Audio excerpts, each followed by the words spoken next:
I've got to jump straight to the end on this one. Ys is one of the most ported games in history. By my count, there's 18 distinct ports. The game got around a lot, and it was on virtually every single platform from the mid-1980s onward. And that raises the obvious question, is the Famicom port a decent port? And to that I answer, have you heard of anybody who wanted to play the Famicom port of Ys? Ys is one of the progenitors of the action RPG. The initial releases were for computer systems, and they were a massive hit there, and so naturally console ports soon followed. But Nihon Falcom, as the maker of Ys, were only a computer game company. They didn't do console games at the time. So those ports were handed off to people who weren't necessarily the best.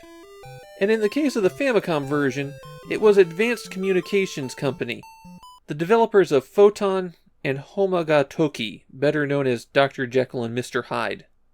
So Victor didn't exactly contract the A development team for this. But it still turned out okay, and I think that's entirely on Nihon Falcom's excellent design, rather than the abilities of the Advanced Communication Company. The title Ys comes from a city in Celtic mythology that sank beneath the waves off the coast of France. In the game series, Ys is a lost continent from the mythic past. In the original Ys game, the swordsman Adel arrives at a small town that has a monster problem. In order to help solve those problems, he'll have to recover some magic books from the lost continent. Yeah, despite being in the title, Ys doesn't actually play much of a role in this first game. The first thing you have to do is get fully equipped. Unfortunately, you don't start with enough money to get fully equipped. There's a trick in the first town that can get you a little bit of extra cash. If you spend all 1,000 of your starting gold on this ring at a pawn shop, and then take it to this guy with an eye patch, he'll give you 1,500 gold. It's still not enough to get you fully equipped, but it will cut down on your grinding. And as you might expect, Ys is a very grindy game. Not so much for the levels, though those help a lot. Once you're fully equipped, you can earn experience very quickly. No, what you really need to grind for is cash. You're going to have to buy most of your equipment, and by the time that you need the next tier of equipment, you might have earned about 1/3 of the cash you need for it. And unfortunately, one of the changes in the Famicom version is that a few of the easy cash methods have been removed. They've also removed some easy experience points, but that doesn't matter as much. When you're fully equipped, you can talk to this fortune teller who will set you on the main quest to recover the books of Ys. Ys has a distinctive combat system. You bump into enemies to attack them. Enemies can only do damage to you if they hit you head on, though if your defense is high enough, you'll block some of those attacks too. The key to combat is being a little offset from enemies. In the Famicom version, they've got a bad tendency to spin in place and face you as you approach, so hitting them from behind or from the sides is actually pretty risky. Instead, just be half a square offset from them. That's sufficient for you to do damage and not get hit in return. Something to watch out for, though, is that when enemies get knocked back, if they wind up against terrain, they could get stuck inside you if you attack again, and that could lead to your health rapidly draining away. What can make the combat difficult is that Ys tends to throw a lot of enemies at you. There's a lot of people around, and with enemies bouncing off your attacks, it can be easy to get swarmed.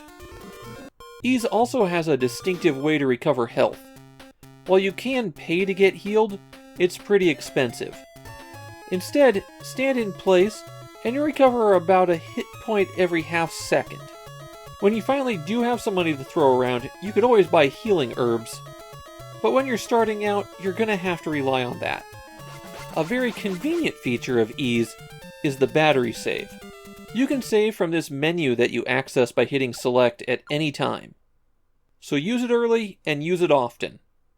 Something to mention about that menu interface is that it's not as straightforward as it could be.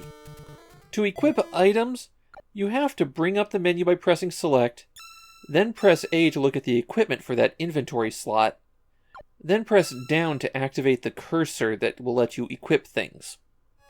One of the biggest problems with the Famicom version is the scrolling. Adol has to be at the very edge of the screen in order to make it scroll. That can put you uncomfortably close to monsters, but it also can hide paths that you are supposed to be able to see. In the dungeons in particular, where there are doors that you're supposed to go down through, you basically have to hug the wall in order to find them. Other differences in the Famicom version include some changed music, some very different map layouts, and a completely different final boss, though obviously I didn't get far enough to show that off. Though getting to the boss wasn't out of the question, Ys is known for being an extremely short game. It's why even before the 80s ended, they started packaging it with the sequel. Ys launches an enormous series, and we're going to see 2 sequels on the Famicom. I like the Ys series a lot. Even this original game. In fact, I think this is the 5th copy of Ys 1 that I own. Obviously, I'd recommend playing Ys, it's just I wouldn't recommend the Famicom version. If this was the only version of Ys in existence, I would say it's good despite its flaws.